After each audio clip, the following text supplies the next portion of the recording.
Hello everyone, hope you are doing very well. आइए history के इस सीरीज़ में एनसीईआरटी का सीरीज़ जो क्लास 7 से 12 तक का सीरीज़ स्टार्ट किया गया है उसमें आपका स्वागत करते हुए आज लेसन 2 का हम स्टार्ट करते हैं। लेसन 2 को समझते हैं क्लास 7 का कि ये कैसे आपके एग्ज़ाम के पॉइंट ऑफ व्यू से इम्पॉर्टेंट हो सकता है और इसमें कौन कौन सा पॉइंट जो है अच्छे से हम डिस्क्राइब करते हुए समझते हैं। चलते हैं लेसन 2 की तरफ। तो लेसन 2 जो कहता है ये कह रहा है कि नए राजाओं एवं उनके राज्य। जैसा कि आपको पता है कि इतिहास हमेशा राजा और राजाओं के राज्य क्षेत्र से जुड़ा हुआ कई सारी जानकारियां हमें देता है। तो इसमें क्या है कि आपको बताया गया है कि 7वीं शताब्दी के बाद कई राजवंशों का उदय हुआ है। बेसिकली जो हम क्लास 7 का हिस्ट्री पढ़ रहे हैं उसमें 700 ईस्वी से 1700 ईस्वी के आसपास का हिस्ट्री हम पढ़ रहे हैं, यानी लगभग 1000 ईस्वी के आसपास का हिस्ट्री पढ़ रहे हैं। और आपको मालूम है कि बेसिकली जितनी भी चेंजिंग हुई है इतिहास में उसमें ये दौर काफ़ी महत्वपूर्ण रहा है, क्योंकि इसमें बहुत सारा चेंजिंग आपको देखने को मिलेगा। तो 7वीं शताब्दी के बाद जो है कई राजवंशों का उदय हुआ। मानचित्र 1 में उपमहाद्वीप के विभिन्न हिस्सों में 7वीं से 12वीं शताब्दी के बीच शासन करने वाले प्रमुख राजवंशों को दिखलाया गया है। ये आपका मानचित्र है, ठीक है। इस मानचित्र के माध्यम से आप देख सकते हैं कि कौन कौन सा जो राज्य है उनके राज्य क्षेत्र हैं, ठीक है। ये सारा चीज़ें इसको अच्छे से हम समझेंगे। पहले हम इसका डिस्क्राइब थोड़ा सा हम देख लेते हैं। इस मानचित्र पे फिर से मैं आपको डिस्क्राइब करके बताऊंगा। लास्ट में चैप्टर ख़त्म होगा तो मैं मानचित्र को अच्छे से समझाऊंगा, ठीक है। तो इसमें पहला क्या कह रहा है कि मानचित्र 1 जो है 7वीं से 12वीं शताब्दी के बारे में है। मानचित्र में गुर्जर है, प्रतिहार है, राष्ट्रकूट है, पाल है, चोल है, ठीक है, चहमान है जिन्हें चौहान भी कहा जाता है, का स्थान निर्धारण करना है, ठीक है, कि कहाँ कहाँ कौन कौन से हैं। आज के उन राज्यों की पहचान करना है और उनका विवरण देना है। चलिए आगे बढ़ते हैं। तो नए राजवंशों का उदय को हम समझते हैं। नए राजवंशों का जो उदय है तो 7वीं सदी आते आते उपमहाद्वीप के विभिन्न भागों में बड़े भूस्वामी और योद्धा सरदार अस्तित्व में आ चुके थे। राजा लोग प्राय अपने मातहत या सामंत के रूप में मान्यता देते थे, यानी अपने आप को वो कहीं ना कहीं सामंत के रूप में मान्यता देते थे और उनसे उम्मीद की जाती थी कि वो राजा या स्वामी के लिए उपहार लाए। यानी ऐसे व्यक्ति जिन्हें सामंत के रूप में वो मान्यता देते थे, राजा देते थे, और उनसे उम्मीद किया करते थे कि वो उपहार वगैरह राजा के लिए लाएं, उनके दरबार में हाजिरी लगाएं और उन्हें सैन्य सहायता प्रदान करें, ठीक है, क्योंकि राजा इन्हीं के भरोसे राज्य करता था। अधिक सत्ता संपदा हासिल करने पर सामंत अपने आप को महासामंत और महामांडेश्वर, पूरे मंडल का महान स्वामी इत्यादि घोषित करता था। जैसे जैसे उनकी संपत्ति बढ़ती थी और वैसे वैसे अपने आप को वो बड़े घोषित करते चले जाते थे। कभी कभी वो अपने स्वामी के आधिपत्य से स्वतंत्र हो जाने का दावा भी करते थे और बाद में खुद को राजा के रूप में भी घोषित कर लिया करते थे। इन्हीं का चर्चा करते हुए आगे हम बढ़ते हैं। इस तरह का एक उदाहरण हम दक्कन में राष्ट्रकूटों का हम देखते हैं। राष्ट्रकूट जो शुरुआत में कर्नाटक के चालुक्य राजाओं के अधीनस्थ थे, यानी जो चालुक्य राजा थे कर्नाटक में, उनके एक तरह से ये महंत के रूप में थे राष्ट्रकूट। लेकिन बाद में 18वीं सदी के मध्य में एक राष्ट्रकूट प्रधान दंती दुर्ग ने अपने चालुक्य स्वामी की अधीनता से इनकार कर दिया। उन्होंने कहा कि अब मैं चालुक्य के अंतर्गत नहीं रहूँगा और उसे हराया और हिरण्यगर्भ, शाब्दिक अर्थ है सोने का गर्भ, हिरण्यगर्भ जिसका शाब्दिक अर्थ है सोने का गर्भ, नामक एक अनुष्ठान किया। यह अनुष्ठान ब्राह्मणों की सहायता से संपन्न किया जाता था। तो यह माना जाता था कि इससे याजक जन्मना क्षत्रिय न होते हुए भी क्षत्रिय के रूप में दोबारा क्षत्रियत्व प्राप्त कर लेगा। यानी एक ऐसा अनुष्ठान, हिरण्यगर्भ, जो व्यक्ति क्षत्रिय नहीं था वो भी अपने आप को क्षत्रिय के रूप में सम्मिलित कर लेता था। तो इस तरीके का चीज़ पहले हुआ करते थे। कुछ अन्य उदाहरण में उद्यमी परिवार के पुरुषों ने अपने राजशाही कायम करने के लिए सैन्य कौशल का इस्तेमाल किया है।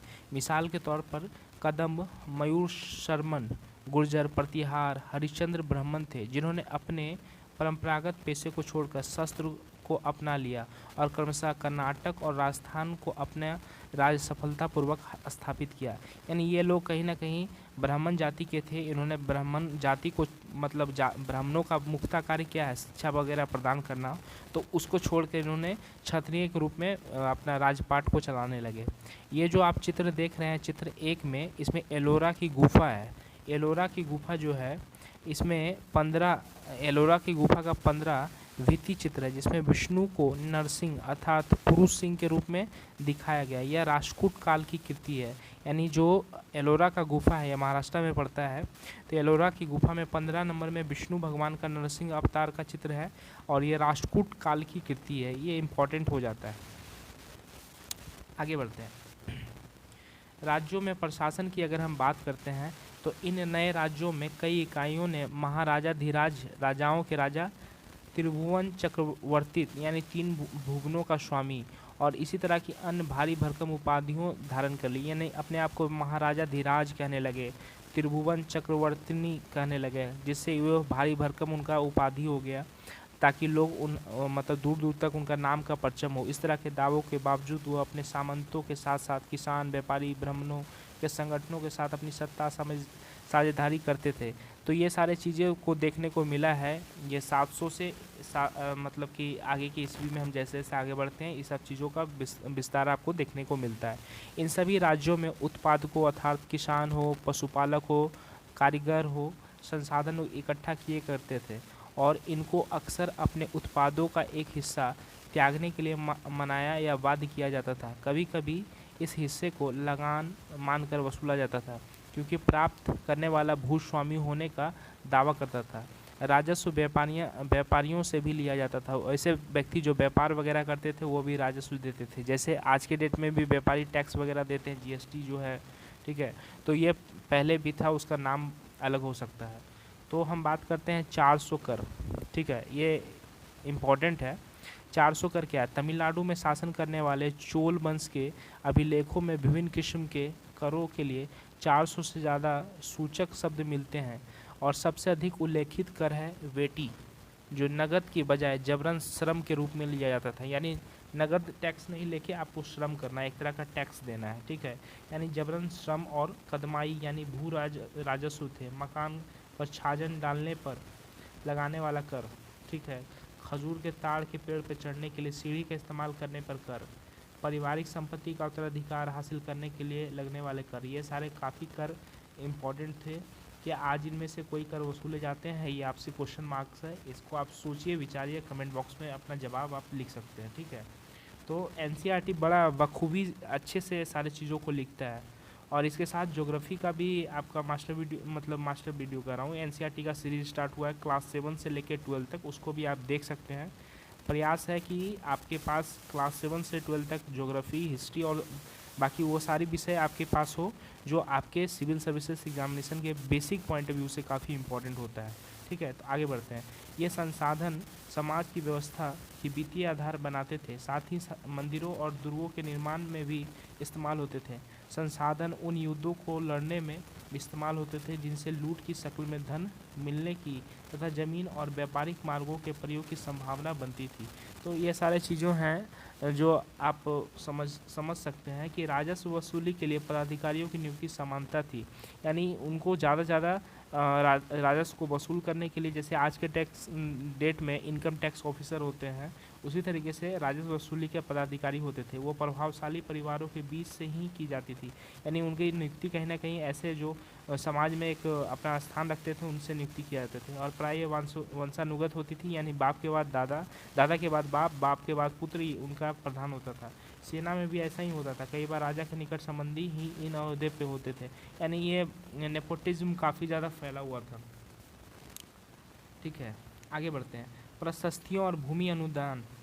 प्रशस्तियों में ऐसे ब्यौरे होते हैं जो शब्दार्थ सत्य नहीं भी हो सकते हैं, लेकिन ये प्रशस्तियाँ हमें बताती है कि शासक खुद को कैसे दर्शाना चाहते थे, क्योंकि शासक लोग अपने बड़ाई, अपना किए गए कार्य का व्याख्यान करवाते थे और लिखवाते थे, ठीक है। तो मिसाल के लिए सूरवीर विजयी योद्धा के रूप में ये विद्वान ब्राह्मणों द्वारा रचा गई थी, जो अक्सर प्रशासन में मदद करते थे और अपने आप को वो विद्वान और सूरवीर कहलाना पसंद करते थे, भले वो हो या ना हो, ठीक है। तो आगे हम बढ़ते हैं। और राजा के खिलाफ भी कोई लिखने की हिम्मत नहीं कर सकता है। तो हम ये भी नहीं कह सकते हैं कि प्रशस्तियाँ में जो भी व्याख्यान किया गया है वो सब सही ही हो 100%। हो सकता है कि उसमें राजा की बड़ाई करने के लिए भी कभी कभी लिखा जाता है। जैसे देखिए, नागभट्ट की उपलब्धियों के बारे में कई शासकों ने प्रशस्तियों में अपनी उपलब्धियों बखान किया है। अपने पिछले साल गुप्त शासक समुद्रगुप्त की प्रस्तुति की मैं पढ़ा है, क्लास 6 में ये पढ़ना था।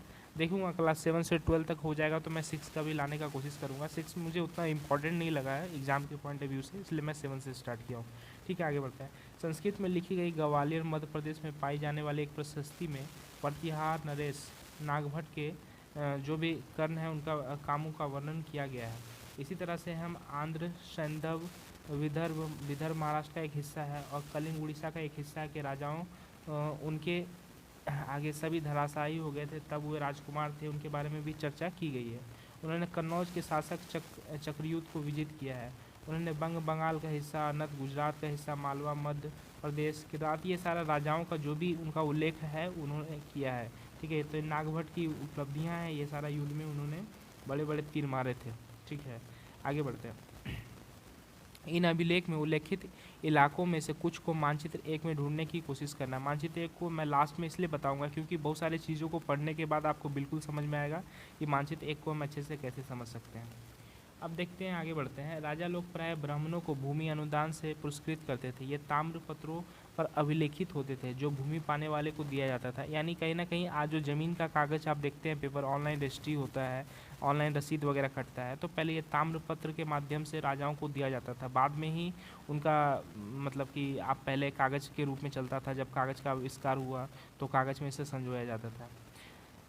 ये इंपॉर्टेंट वाली बात है। चित्र 2 में कहा गया है कि थोड़ा संस्कृत और थोड़ा तमिल में लिखा हुआ ताम्रपत्र है, ये चित्र 2 में लिखा गया है। ठीक है, जिसमें 9वीं सदी के एक शासक द्वारा एक दिए गए भूमि अनुदान का जिक्र किया गया। जिन कड़ियों से ये पत्र जुड़े हुए हैं उन पर राशि मोहर लगे हुए हैं। ये जो आप मोहर देख पा रहे हैं, ये मोहर जो है राशि मोहर है। ठीक है, और ये जो लैंग्वेज है ये तमिल और संस्कृत में लिखा गया है। ठीक है, तो ये सारा चीज़ है जो एक तरह का प्रमाणिक दस्तावेज है, राजा को द्वारा ज़मीन उनको दिया गया है ब्राह्मणों को। ठीक है, आगे बढ़ते हैं। नेक्स्ट कह रहा है कि भूमि के साथ क्या क्या दिया जाता था। ऐसा नहीं कि केवल भूमि दिया जाता था, भूमि के अनुदान के अलावा चोल के द्वारा दिए गए एक भूमि अनुदान के तमिल भाग का एक अंश है। हमने मिट्टी के मेड़ों बनाकर साथ ही कांटेदार झाड़ियाँ लगाकर भूमि की सीमाओं को चिन्हित कर दिया है। इस भूमि में ये चीज़ें हैं, फलदार वृक्ष हैं, पानी है, भूमि बगीचे, यानी उस भूमि क्षेत्र में जो भी चीज़ आते थे, ठीक है, वो सारा चीज़ दिया जाता था। ऐसा नहीं कि सिर्फ भूमि, पेड़ है तो काट लिया जाता था, ऐसा नहीं है। वो पूरा एरिया को दे दिया जाता था कि ये यहाँ से लेके यहाँ तक आपका, जहाँ तक आपकी नज़र जा रही है आपकी ज़मीन है।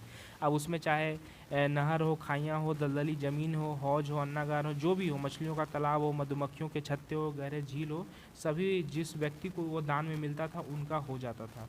तो ये सारी चीज़ें आप देख सकते हैं।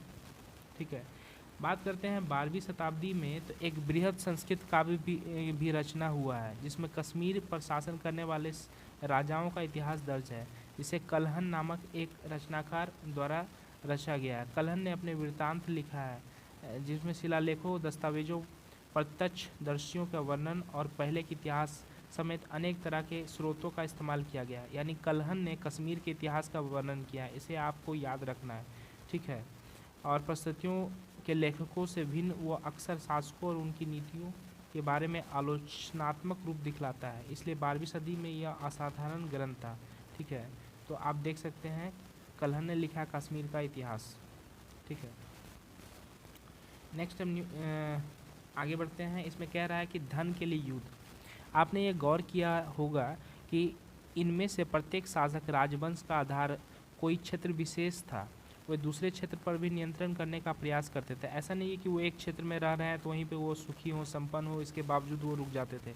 उनका अभिलाषाएं बढ़ता रहता था, वो एक क्षेत्र से दूसरे क्षेत्र में अपने आप को विजय प्राप्त करने के लिए उतावले रहते थे ताकि वो राज्य क्षेत्र उनके राज्य क्षेत्र के अधीन आ जाए। देखिए, हम बात करते हैं गंगा घाटी में कन्नौज नगर, गुर्ज, प्रतिहार, राष्ट्रकूट, पाल वंश के शासक नदियों तक कन्नौज के ऊपर नियंत्रण को लेकर आपस में भिड़ते रहे, यानी आपस में इनकी लड़ाई होती रही। चूँकि इस लंबी चली लड़ाई में 3 पक्ष थे, इतिहासकार ने इसे प्राय त्रिपक्षीय संघर्ष के रूप में कहा है। 3 पक्ष में ये लोग लड़ते थे। ठीक है, जैसा कि हम देख रहे हैं 62-66 पेज में, उसमें देखेंगे शासकों ने बड़े मंदिरों का निर्माण करवाया है, अपनी सत्ता और संसाधनों के प्रदर्शन करने का प्रयास भी किया। इसलिए वो जब एक दूसरे के राज्यों पर आक्रमण करते थे तो मंदिरों को भी अपना निशाना बनाते थे, जो कभी कभी बहुत अधिक संपन्न होते थे आप इसको अध्याय 5 में पढ़ सकते हैं। ठीक है, तो हम देखेंगे एक में आपको चलना है कि कन्नौज गंगा घाटी के किस ऊपर नियंत्रण है। तो ये चोल, कन्नौज, प्रतिहार, गुज्जर, ये सारे लोग आपस में त्रिपक्षीय युद्ध वगैरह में लड़ाई में लगे रहते थे ताकि वो अपने आप को ज़्यादा मतलब बलवान घोषित करें। ठीक है, बात करते हैं, आगे हम बढ़ते हैं। तो इसमें हिस्ट्री में फिर आपको पता चलेगा कि अफ़गानिस्तान के गजनी का सुल्तान महमूद ऐसे शासक में से प्रसिद्ध थे जिसने 997 से 1030 तक शासन किया और अपने नियंत्रण का विस्तार एशिया के विभिन्न भागों, ईरान उपमहाद्वीप के उत्तर पश्चिम हिस्से तक किया। वो लगभग हर साल उपमहाद्वीप पर हमला करता था, यानी उसके बारे में कहा जाता है कि एक बार आता था, हमला करता था, लूटता था, वापस जाता था, वहाँ रखता था, फिर वापस आता था। तभी तो ये तकरीबन 30 से 33 साल में लगभग 30 बार हमला किया। तो ऑन एन एवरेज वो लगभग 27 बार ऑफिशियली उसने हमला किया है। ठीक है, तो ऑन एन एवरेज वो हर साल एक बार आ ही जाता था हमला करने के लिए। सुल्तान महमूद जो था वो क्या करता था, अपने जीते गए लोगों, जो भी व्यक्ति थे, उनके बारे में भी कई बातें जानना चाहता था। उसने अल बरूनी नामक एक विद्वान को इस उपमहाद्वीप में लेखा जोखा लिखने का काम सौंपा था। अरबी में लिखी गई उसकी कृति जैसे किताबुल हिंद किसने लिखा, तो आपको एग्ज़ाम में पूछ सकता है, ये अल बरूनी साहब का रचना है। तो किताबुल हिंद मतलब बेसिकली उसे प्रेरित कौन किया था, तो मोहम्मद जो गजनी था उसने प्रेरित किया था कि आप भैया इंडिया में रुको और हमारे लिए बुक लिखो इंडिया के बारे में। ठीक है, तो आज भी इतिहासकार के लिए एक महत्वपूर्ण स्रोत है। अल बरूनी ने इसे तैयार करने के लिए संस्कृत के विद्वानों से परामर्श लिया था और अल बरूनी भी बहुत बड़े लेखक में से थे। वो क्या करते थे, यहाँ के इंडिया के जो भी विद्वान व्यक्ति थे उनसे वो सहारा लेते थे, उनसे जानकारी इकट्ठा करते थे और उन्होंने किताबुल हिंद तैयार किया। युद्ध करने वाले दूसरे राजाओं में चहमान भी थे जो बाद में चौहान के रूप में जाने गए। वह दिल्ली, अजमेर के आसपास के क्षेत्रों पर शासन करते थे और उन्हें पश्चिम और पूरब की ओर अपने नियंत्रण क्षेत्र का विस्तार भी किया था। ठीक है, उन्हें गुजरात के चालुक्य और पश्चिम उत्तर प्रदेश के गढ़वाल से टक्कर ली। ठीक है, यह सारे लोगों से उनका टक्कर था। जहाँ तक हम बात करते हैं चौहान यानी चहमानों का, तो सबसे प्रसिद्ध शासक था पृथ्वीराज तृतीय 1168 से 1192। देखिए ये पृथ्वीराज तृतीय जो पृथ्वीराज चौहान के नाम से फेमस है, ये इंपॉर्टेंट इसलिए हो जाते हैं क्योंकि सुल्तान मोहम्मद गौरी को इन्होंने पहले 1191 में तराइन के युद्ध में हराया था और दूसरी साल 1192 में उसके हाथों हार हुई और इनके बाद इनका हत्या भी कर दी गई थी। ठीक है, अब हम देखते हैं चोल नज़दीक से एक नज़र हम चोल जो राजा थे उनका ये सारा एरिया है चोल का। देखिए तकरीबन पूरे साउथ का जो भी क्षेत्र है इसमें इनका पकड़ था। इवन वेस्टर्न क्षेत्र में जो ये सब आप गुजरात वगैरह का एरिया देखते हैं इधर केरल वगैरह का एरिया देखते हैं, ये सारा आंध्र प्रदेश का एरिया अभी जो है प्रेजेंट वाला, ये सारा जो है अधिकांश में इनका पकड़ था। अब देखिए उरैयूर से तंजावुर तक। ठीक है, चोल वंश सत्ता में कैसे आया। चोल वंश कावेरी डेल्टा में मुटियार नामक जो राजा है, मुटियार नाम से प्रसिद्ध है, वो छोटे से मुखिया थे। वो मुखिया परिवार की सत्ता थे। वो कांचीपुरम में पल्लव राजाओं के मतहत थे। उरयार के चोल वंशीय प्राचीन मुखिया परिवार के विजयालय ने 9वीं सदी के मध्य में मुटियारों को हराकर इस डेल्टा पर कब्जा जमाया था। उसने यहाँ तंजावुर शहर और निशुम्भ शुदिनी देवी का मंदिर भी बनवाया था। ठीक है, ये चोल का देन है। देखिए आगे बढ़ते हैं तो विजयालय के उत्तराधिकारियों ने पड़ोसी इलाकों को जीता और इसका राज अपने क्षेत्रफल तथा शक्ति दोनों रूप में बढ़ता गया। दक्षिण और उत्तर के पांड्यन जो हैं पल्लव के इलाके इस राज्य का हिस्सा बना लिए गए। राजराज प्रथम जो सबसे शक्तिशाली चोल शासक माना जाता है, राजराज प्रथम, ये त्रिपक्षीय युद्ध में भी इसका लड़ाई था। ठीक है, 985 में राजा बना और इसी ने इनमें से ज़्यादातर क्षेत्रों पर अपना नियंत्रण एवं विस्तार किया और उसने साम्राज्य के प्रशासन का भी पुनर्गठन किया। राजराज के जो पुत्र हुए, जो उनके बाद उनका उत्तराधिकार कहीं ना कहीं संभाले और इस युद्ध में भी उन्होंने पार्टिसिपेट किया। राजेंद्र प्रथम ने उसकी नीतियों को जारी रखा और उसने गंगा घाटी, श्रीलंका तथा दक्षिण पूर्व एशियाओं के देशों पर हमला भी किया और इन अभियानों के लिए उसने एक जल सेना भी बनाई। यानी कहीं ना कहीं जो इंडियन नेवी का शुरुआत है, इंडियन नेवी मतलब ऐसा नहीं कि वो एक्यूरेट इंडियन नेवी, लेकिन ये राजा जो है नेवी को कहीं ना कहीं मान्यता दिया, यानी जल का सेना को मान्यता दिया, राजेंद्र प्रथम। आगे बात करते हैं भव्य मंदिर और कांस्य मूर्ति कला। राज और राजेंद्र प्रथम द्वारा बनाए गए तंजावुर और यहाँ पे एक जगह है गंगई कोंड चोलपुरम, थोड़ा नाम डिफ़िकल्ट है, इसको एक बार पढ़ सकते हैं पॉज करके। गंगई कोंड चोलपुरम के बड़े मंदिर स्थापत्य और मूर्तिकला के दृष्टिकोण से एक चमत्कार है। चोल मंदिर अक्सर अपने आसपास विकसित होने वाले बस्तियों के केंद्र बन गए। ये शिल्प उत्पादन के केंद्र थे। यह मंदिर शासक और अन्य लोगों के द्वारा बनाई गई भूमि भी संपन्न हो गए थे। इस भूमि की उपज उन सारे विशेषज्ञों का निर्वाह करने में खर्च होती थी जो मंदिर के आसपास रहते थे और उसके लिए काम करते थे। पुरोहित, मालाकार, बावर्ची मित्र, यानी मंदिर एक तरह से आमदनी का स्रोत था। अभी भी आप देखते हैं बालाजी वगैरह जो मंदिर है उसके बारे में कहा जाता है अपार धन संपत्ति उनके पास है। तो मंदिरों जो साउथ में काफ़ी मंदिर हैं उसमें काफ़ी ज़्यादा उनका आमदनी होता है। ठीक है, तो गंगई कोंड चोलपुरम का मंदिर है और छत जिस तरह से क्रमशः पतली होती गई है उस पर गौर करें। बाहरी दीवारों को सजाने के लिए पत्थर की जो प्रतिमाएं अलंकृत की गई है उन्हें भी जरा देखिए। ये सारा पिक्चर आप देख सकते हैं, इसको समझ सकते हैं। ठीक है, आगे हम बढ़ते हैं। तो संगीतकार, नर्तक इत्यादि, दूसरे शब्दों में मंदिर सिर्फ पूजा आराधना के स्थान नहीं थे, वे आर्थिक, सामाजिक और सांस्कृतिक जीवन का केंद्र भी थे। मंदिर के साथ जुड़े हुए शिल्पों में सबसे विशिष्ट था कांस्य की प्रतिमाएं बनाने का काम। चोल कांस्य प्रतिमाएं संसार की सबसे उत्कृष्ट कांस्य प्रतिमाओं में गिनी जाती है। यानी कांस्य प्रतिमाओं का जो चलन है वो चोल राज्य में काफ़ी ज़्यादा महत्वपूर्ण था।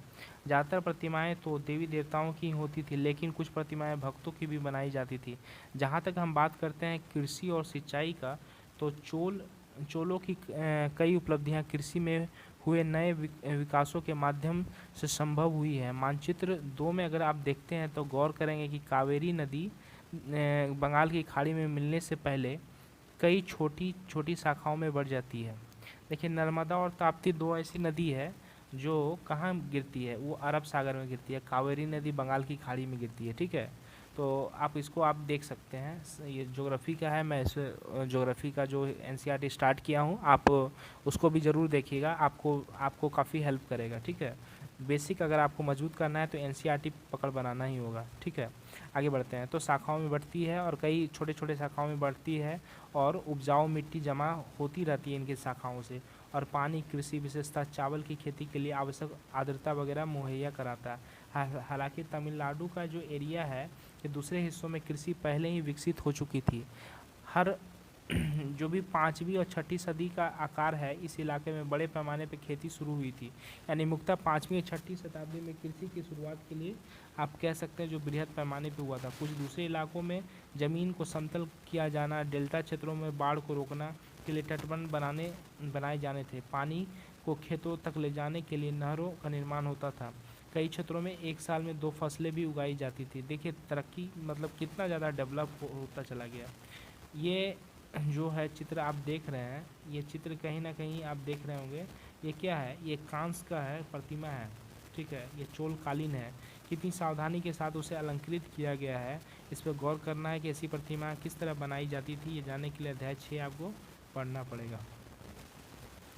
ठीक है, इसके साथ ही इस पिक्चर को आप देख सकते हैं। कई जगहों पर फसलों की सिंचाई कृत्रिम रूप से करना जरूरी था।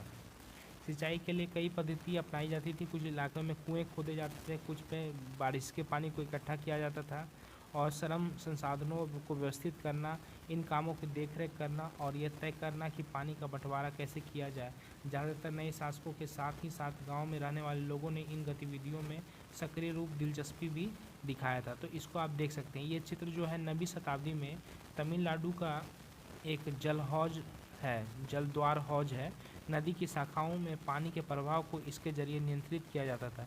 यानी नदी में अगर एक्स्ट्रा पानी आ गया तो इसको क्या है, नियंत्रित किया जाता था और इसको जमा करके वो लोग सिंचाई के लिए यूज़ किया करते थे। ठीक है, तो ये एक अच्छा टेक्नोलॉजी था उस समय सिंचाई का प्रबंध के लिए। अगर सामान्य प्रशासन का बात करते हैं तो प्रशासन किस प्रकार संगठित था। किसानों की बस्तियां जो ऊर कहलाती थी, किसानों की बस्ती को क्या कहलाता था, ऊर कहलाता था, ठीक है। सिंचित खेती के साथ बहुत समृद्ध हो गई थी। इस तरह गांवों के समूह को नाडु कहा जाता था। गांवों को नाडु, ठीक है, और बस्तियों को ऊर, ऊर और नाडु, ठीक है। तमिलनाडु, तमिलनाडु से याद कीजिए, नाडु यानी गांवों के समूह को नाडु कहा जाता है। ग्राम परिषद नाडु न्याय करने और कर वसूलने के कई प्रशासकीय कार्य करते थे, ठीक है। तो ये सारा बात आप इम्पॉर्टेंट है जो दक्षिण भारत के लिए, ये एक तरह से शब्द से उनका मतलब निकलता है। वेल्लाल जाति के धनी किसान को केंद्रीय चोल सरकार की देखरेख में नाडु के कामकाज, नाडु मतलब गांवों का समूह, में अच्छा खासा नियंत्रण हासिल था। उनमें से कई धन भूस्वामियों चोल साम्राज्य ने सम्मान के रूप में वेलन, 3 राजाओं को अपनी सेवा प्रदान करने वाले वेलन या किसान कहलाते थे, ठीक है। अरेयार प्रधान जैसे उपाधियां दी जाती थी। ये सारा साउथ का लैंग्वेज है, ठीक है। तो ये एक इम्पॉर्टेंट है। नेक्स्ट बढ़ते हैं भूमि के प्रकार। तो चोल अभिलेख में भूमि की विभिन्न कोटियों का उल्लेख मिलता है, ठीक है।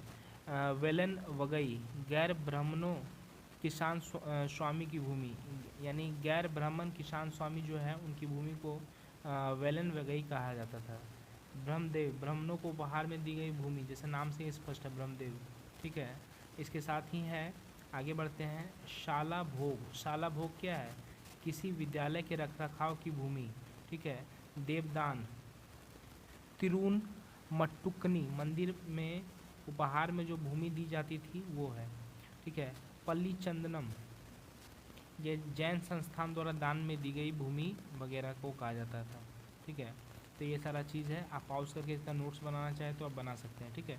हमने देखा है कि ब्राह्मणों को समय समय पर भूमि अनुदान या ब्रह्मदेव प्राप्त हुआ है, और इन नाम स्वरूप कावेरी घाटी दक्षिण भारत के दूसरे हिस्सों में ढेरों ब्राह्मण बस्तियां अस्तित्व में आई, क्योंकि ब्राह्मणों को दान में जहाँ ज़्यादा मिलने लगा उस जगह पे उन्होंने डेरा डाला और अपने आप को फलने फूलने लगे, क्योंकि वो राजाओं के संरक्षण में रहते थे। प्रत्येक ब्रह्मदेव यानी कि देखरेख प्रमुख ब्राह्मण भूस्वामियों की एक सभा द्वारा की जाती थी, और ये सभाएं बहुत कुशलतापूर्वक काम करती थी। इनके निर्णय शिलालेखों में प्राय मंदिरों की पत्थर की दीवारें और बेरोवार दर्ज किए जाते थे। नगरम के नाम से ज्ञात व्यापारियों के संघ भी अक्सर शहरों में प्रशासनिक कार्य संपादित करते थे।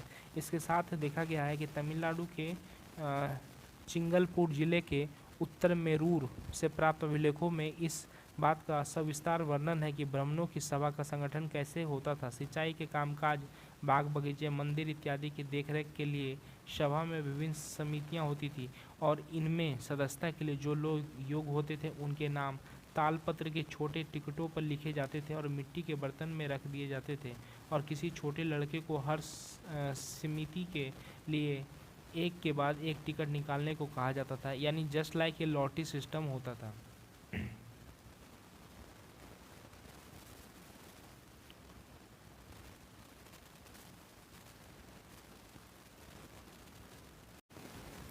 आइए हम आगे बढ़ते हैं, अभिलेखों और लिखित सामग्री को फिर से देखते हैं। उत्तर मेरूर अभिलेख के अनुसार सभा की सदस्यता के लिए इच्छुक लोगों को ऐसी भूमि का स्वामी होना चाहिए जहां से भू राजस्व वसूला जाता है। उनके पास अपना घर होना चाहिए। उनकी उम्र 35 से 70 के बीच होना चाहिए। उन्हें वेदों का ज्ञान होना चाहिए। उन्हें प्रशासनिक मामलों की अच्छी जानकारी होनी चाहिए। ईमानदार होना चाहिए, यानी कहीं ना कहीं उन्हें बहुत सारी योग्यता को फुलफिल करना पड़ता था, तभी वो सभा के सदस्य बन सकते थे। उन्हें प्रशासनिक मामलों की जानकारी होनी चाहिए थी, और यदि कोई पिछले 3 सालों में किसी समिति का सदस्य रहा है वो किसी समिति का सदस्य नहीं बन सकता है। क्या नियम कानून इतना अच्छा था वहाँ का पहले का, ठीक है। तो ये गौर से ध्यान देने वाली बात है। अभिलेखों में राजाओं की शक्ति संपन्न पुरुषों के बारे में तो जानकारी मिलती है, लेकिन यह जानना खासा मुश्किल है कि साधारण मर्दों और औरतों का जीवन इन राज्यों में कैसा था। 12वीं शताब्दी के तमिल कृति पेरिया पूर्णम से के एक उदाहरण है। अडनूर की सरहदों पर फूस की पुरानी छावनी जैसी छोटी छोटी झुपड़ियों अंटापड़ा पुलाया, एक ऐसा समूह जिसे ब्राह्मण और वेल्लाल प्रतिष्ठित समाज के बाहर मानते थे। लोगों का एक छोटा सा पूर्वा था जिसमें ओछ किस्म के पेशे में लगे खेतिहर मजदूर रहते थे। चमड़े की पट्टियों से घिरे हुए झोपड़ियों के आहारतों और छोटे मुर्गे मुर्गियों झुंडों में घूमते रहते थे। गहरे रंग के बच्चे जो काले लोहे के कंगन पहने हुए थे, छोटे पिल्लों को उठाए उछलत चल रहे थे। मरूदू पेड़ों की छाया में मजदूरनी ने अपने बच्चे को चमड़े के एक चादर पर सुला दिया और आम के पेड़ भी थे जिनकी शाखाओं पर नगाड़े लटके हुए थे। नारियल के पेड़ों के नीचे जमीन के बने छोटे गड्ढों में छोटे सिरों वाली कुतियाँ पिल्लों को दूध पिला रही थी। यह सारी चीज़ों का उन्होंने व्याख्या किया है उनके पुस्तक में जो है, ठीक है। तो ये इम्पोर्टेंट होता है। अब हम बात करते हैं तांग वंश के युग का चीन। कुछ अन्य न्यूज़ है इसमें दिया हुआ एनसीईआरटी में। चीन में तांग राजवंश के तहत एक साम्राज्य स्थापित हुआ था। कभी कभी एग्जाम में पूछता है तांग राजवंश किस देश से जुड़ा हुआ, तो चीन से जुड़ा हुआ, जो लगभग 300 वर्षों तक 7वीं से 10वीं शताब्दी तक रहा था सत्ता में। इनकी राजधानी सियान दुनिया के सबसे बड़े नगरों में से एक थी, जहां तुर्की, ईरान, भारतीय, जापानी, कोरिया के लोग आया करते थे। तांग साम्राज्य परीक्षा के माध्यम से नियुक्त की गई नौकरशाही द्वारा प्रशासित होता था। देखिए काफ़ी पहले ऐसे भी सिविल सर्विसेज का शुरुआत चाइना से ही हुआ है। तो इन परीक्षाओं में हर इच्छुक व्यक्ति बैठा सकते थे। अधिकारियों के चयन के लिए यह व्यवस्था कुछ बदलाव के साथ 1911 तक कायम रही। बाबा, इतना इम्पोर्टेंट था ये। भारतीय उपमहाद्वीप में प्रचलित व्यवस्थाओं में यह व्यवस्था किन मायनों से भिन्न है उसको आप अपना व्याख्या कर सकते हैं, ठीक है। ये सारा कुछ क्वेश्चन है। गुर्जर, प्रतिहार, राजपूत, पाल, चोल आपके जो भी हैं, ठीक है। अब आइए थोड़ा मैप को हम समझते हैं, जो फर्स्ट में मैप रह गया था।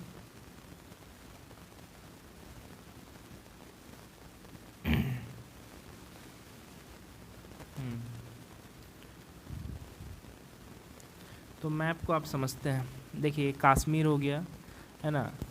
कश्मीर, देखिए पहले भारत का जो विस्तार था वो कहीं ना कहीं काफ़ी ज़्यादा अफ़गानिस्तान वगैरह का एरिया पूरा भारत में ही था, है ना। इधर का एरिया आप देख रहे हैं, बिल्कुल। तो भारत का विस्तार काफ़ी था और इसमें बहुत सारे राजा महाराजाएं अपना अपना राजपाट चलाते थे, यानी भारत बटा हुआ था काफ़ी ज़्यादा पार्टों में। जैसे गुर्जर, प्रतिहार, ठीक है, परमार, जो आप अभी जो एमपी वगैरह का एरिया देखते हैं, ठीक है, मध्य प्रदेश का एरिया हो गया, है ना। उसके बाद इंद्रप्रस्थ जो दिल्ली का एरिया हो गया, है ना। तो आप ये सारा चीज़ को आप समझ सकते हैं। आज का भारत आप देखेंगे तो आपको समझ में आएगा। कलिंग उड़ीसा का एरिया हो गया, ठीक है। वेंगी के चालुक्य आंध्र प्रदेश का एरिया हो गया। राजकूट वगैरह हो गए, है ना। तो आपका चोल हो गया साउथ में, केरल वगैरह के एरिया में आप देख सकते हैं, ठीक है। तमिलनाडु के एरिया में है चेर है, तमिलनाडु के एरिया में चोल आपका है, ठीक है ना। तो ये सारा चीज़ आपका परमार है। कन्नौज है, कन्नौज आपका कहाँ पड़ता है, यूपी में पड़ता है कन्नौज, यानी अभी जो प्रेजेंट में यूपी का एरिया है वो आप कह सकते हैं कि कन्नौज का एरिया है, ठीक है। बनारस आप जान ही रहे हैं, प्रयाग भी आप जान रहे हैं, ठीक है। पहाड़पुर है, पाल क्या है, बंगाल का एरिया में है, ठीक है। यानी पालों का शासन कहाँ था, तो अभी जो बंगाल का एरिया है उसमें पाल का साम्राज्य था। तो ये सारा पिक्चर आपको अच्छे से समझ में आ जाएगा अगर आप आज के मानचित्र को भी समझते हैं राजनीतिक रूप से। तो ये मेरा प्रयास है कि ये चैप्टर आपको जो नए राज्यों उनके राज्य जो हैं आपको अच्छे से समझ में आया होगा। उम्मीद करता हूँ कि आपको ये मेरा प्रयास अच्छा लगा होगा, ठीक है। और इसके साथ ही ज्योग्राफी का क्लास 7 से 12 तक का सीरीज स्टार्ट हो चुका है। तो अगर आप नहीं देख रहे हैं तो उसे भी जाके देखिए और इसका अगले वीडियो के साथ मैं बहुत जल्द हाजिर होऊंगा। सो आप कृपया इसे लाइक, शेयर और सब्सक्राइब करें और मुझे सहयोग करें। Thank you for watching.